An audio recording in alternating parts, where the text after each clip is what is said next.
So a couple of weeks ago, our new neighbor boy and his cousin came running up breathlessly to our house. And they said, "We found your rooster. It was down in the park, and we herded it up to your house. It's outside in your bushes right now." Now, I appreciated their concern for that rooster. There was just one problem. We didn't have a rooster. And in fact, after that little incident with the fox, we didn't have any chickens at all. And we didn't really want a rooster. But we dutifully worked together with those boys, and we captured that rooster. We rounded him up, put him in our empty chicken run, gave him something to eat and drink. And this old, beat-up rooster, here he was. He had seen better days. He got out of the coop, he got out of the run at one point, and he disappeared for a while. But then I came back in the evening from doing something, and there he was on the front porch of the house. So I was like, well, here's our rooster. So I put him in the coop, and Lisi got on Facebook trying to find a home for him. And we texted all of our neighbors. We said, sorry about the crowing. It's really not our rooster. We're going to try to figure something out. And here he was, this poor old abandoned rooster crowing, a rooster that we had never planned to adopt. And there's Peter.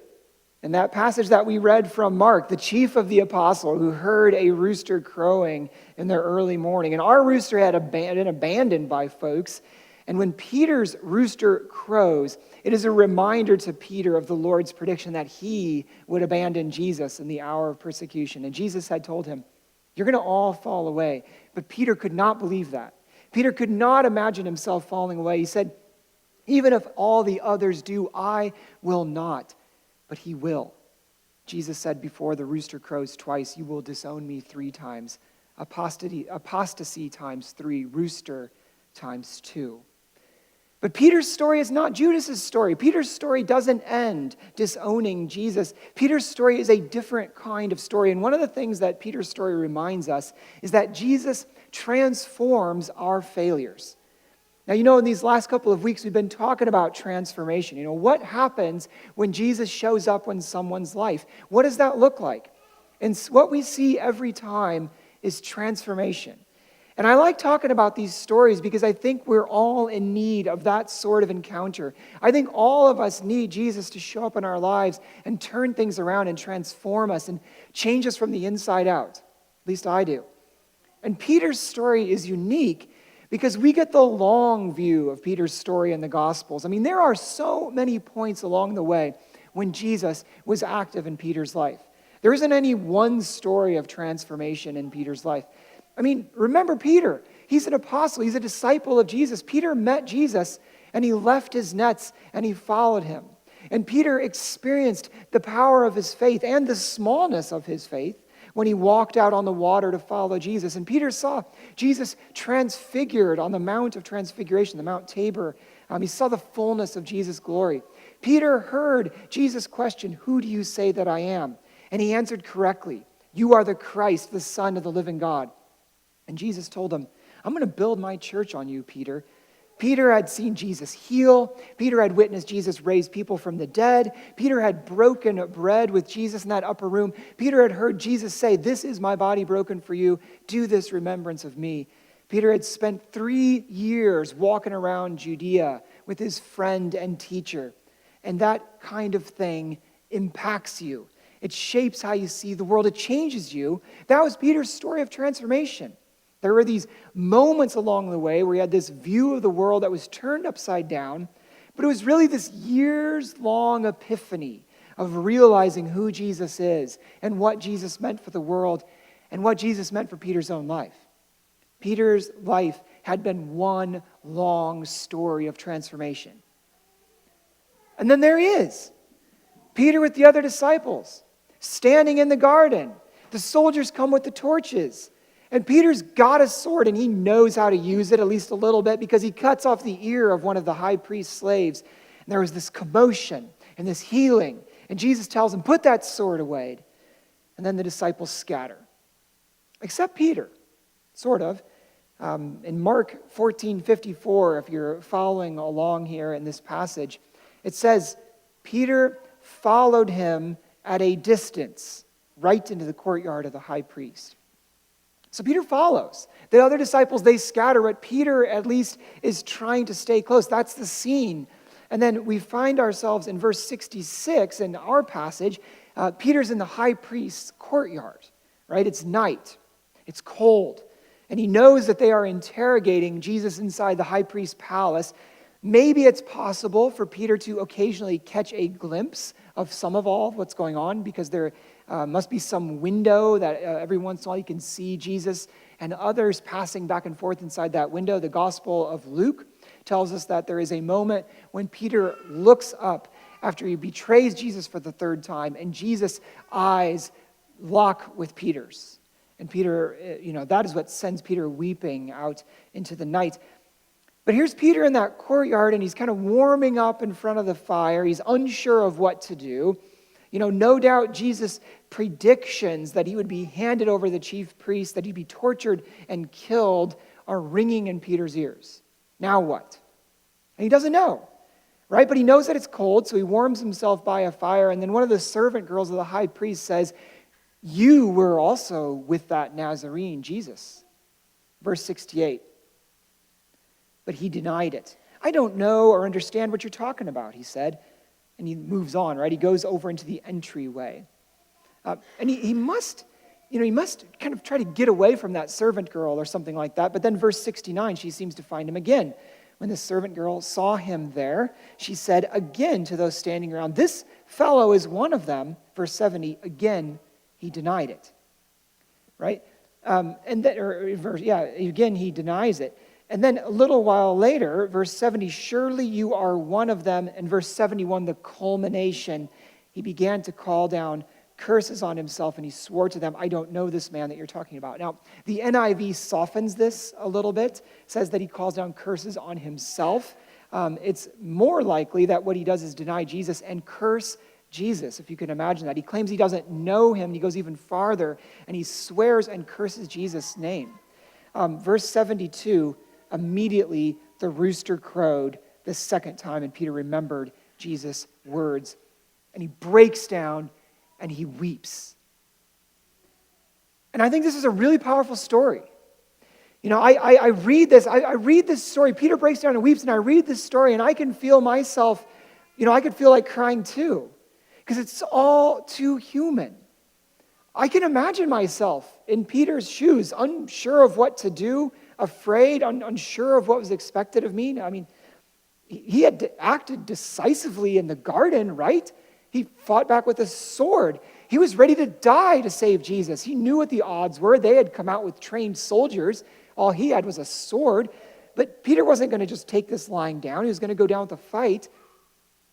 Except Jesus said no to all of that. And then they arrested Jesus and they took him away. So now what was Peter supposed to do? I mean, he wants to be with his Lord. But his Lord has clearly told him not to use violence to mount a rescue. So what is he supposed to do? And I can imagine myself in that situation, unsure of what's next, because all the options look bad. Now what? I can imagine myself in that position because I've been in that kind of position before, right? I've found myself between a rock and a hard place. My guess is that you have found yourself there a time or two as well. And it's in that situation, between a rock and a hard place, not knowing what to do, it's in that situation that Peter fails. And I think we just have to call it what it is. It was a failure. Of all the bad options that were out there, Peter chose the worst. He denied Jesus 3 times. He swore and he cursed Jesus. And later on, after Jesus had died, the disciples spend their time praying together in the upper room. Peter could have done that. At the end of the Gospel of John, we see Peter take some of the other disciples and go fishing. Peter could have done that. But instead, he stumbled. Would we have done better? It's hard to say. It strikes me that people in the contemporary church have this tendency to kind of look down on the disciples. It seems to me that sometimes we are too quick to judge them, to laugh at their foibles, to ridicule the ways that they don't get it, to almost consider them buffoons. But we should be careful about that. These were men that Jesus handpicked to follow him. And Jesus knew his business. He knew just who he was picking to be his disciples, and he chose carefully. And after those 3 formative years following in the footsteps of the Master, these disciples, they go on to become the leaders of the church. They wrote the Gospels and the letters that would come to make up the New Testament and the words that would guide and enliven the church forever. And I think the disciples, they deserve a little bit more respect than we're apt to give them, especially Peter. We definitely shouldn't be too quick to assume that we would have been done better in their shoes. I mean, we might have done worse. But there's something much bigger going on here, and I think it's this, that in this passage we see how Jesus transforms us in our failures. So think about this. Peter had been learning from Jesus for 3 years. He was in the best possible situation to make the right choices, and he failed. Thanks be to God. I mean, really, thanks be to God, because Jesus used Peter's failure to shape Peter. Jesus used Peter's failure to help him grow as a disciple who can compassionately and wisely lead the fledgling church. And not only that, but Peter's failure was an example and a reassurance for all of us. Right after his resurrection, Jesus met Peter on the shores of the Sea of Galilee, and he said, "Do you love me more than these?" And he said, "Feed my lambs." And he said, "Tend my sheep." And he said, "Feed my sheep."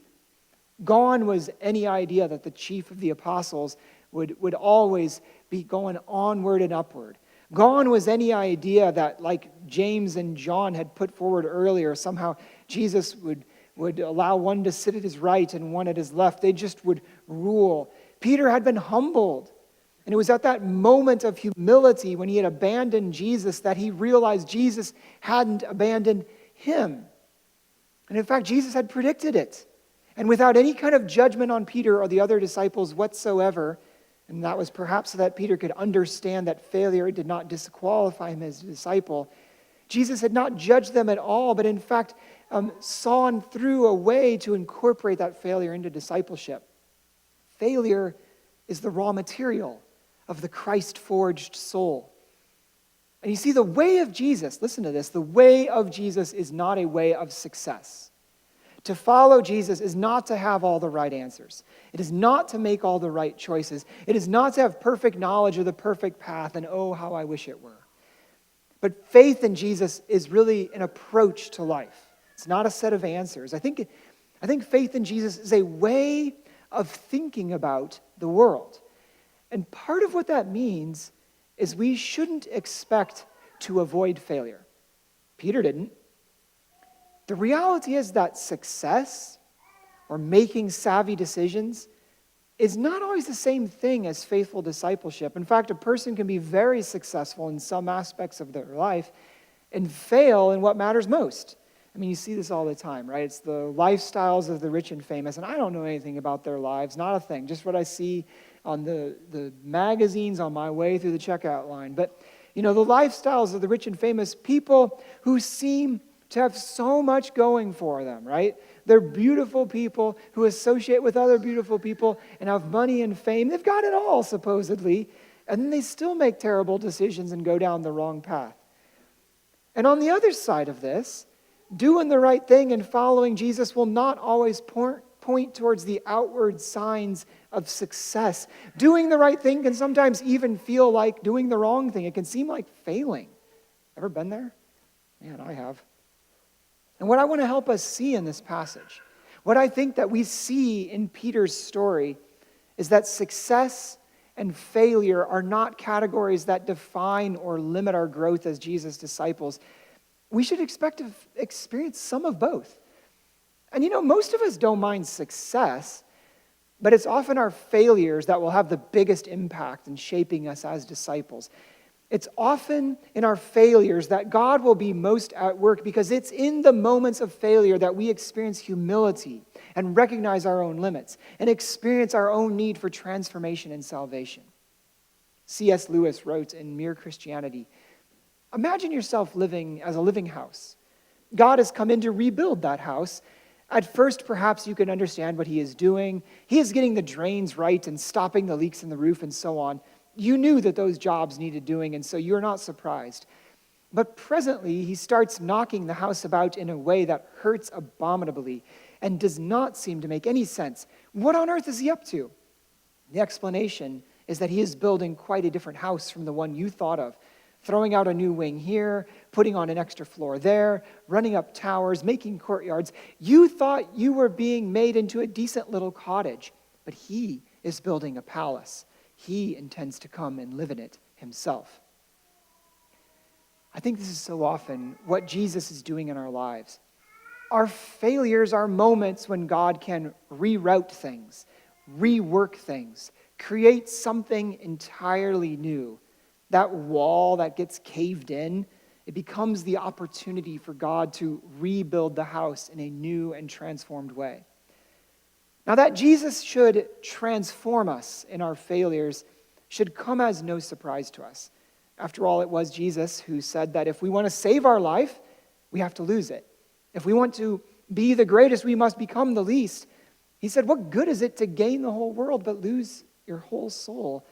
That's nothing. And so the question that we always have to be asking ourselves in failure, or in any life situation really, but I think especially in failure, the question that we've got to always be asking ourselves is this: what is Jesus up to in my life in this situation? What is it he wants me to learn? How is he leading me to grow? Right? Because so often we can look at failures and think, this is just terrible. I just want to get through this. Things are falling apart and I've messed up and I want to move on. But I think we've got to be asking ourselves, what is Jesus up to in this life situation? Now, I'm not trying to be Pollyannish about failure. Right? Failure hurts. Right? When we make a mistake, it is painful. It's the kind of thing that it keeps us up at night. But I don't want to just think, if we look at the bright side, then everything's going to be better. It's not that at all. But there's a way in which we can become aware of Jesus' action in our lives when things fall apart. And I think that gives us hope, because we feel like he hasn't abandoned us.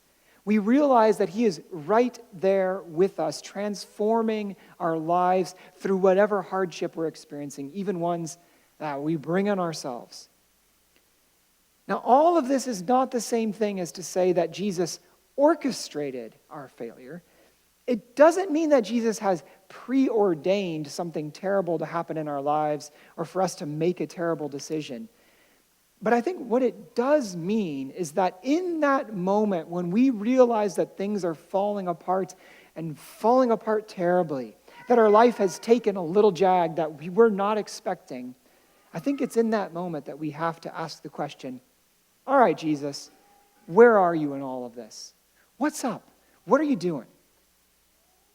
The great spiritual writer Henry Nouwen once wrote, if you know you are beloved of God, you can live with an enormous amount of success and an enormous amount of failure without losing your identity, because your identity is that you are the beloved. And that's something that Henry Nouwen both knew deeply and struggled with across the whole course of his life. Now think about his life. He was this highly intelligent, Henry Nouwen, this highly intelligent, deeply committed Christian. He was a teacher of Christian spirituality. He was ordained as a Catholic priest. He ended up teaching at Yale and at Harvard. But after he had reached what many would have thought of as the pinnacle of his career, he left academia, right? There he was at Harvard teaching. A lot of people would be like, you've made it, you've arrived. He was teaching at Harvard. He left academia and went to live and serve in a L'Arche community in Toronto. And I don't know if you're familiar with L'Arche communities, but I don't think he regarded this as a failure, but I think what he did was kind of redefine his success and not choose to accept the success on a world's terms. But these L'Arche communities are places where people with disabilities live in community with those who care for them. It's a little bit like a nursing home, except there's not this divide between like those who do the caring work. And nursing homes are important, but it's not like those who do the caring and those who receive care. It's like putting them together to live in the same house together in community.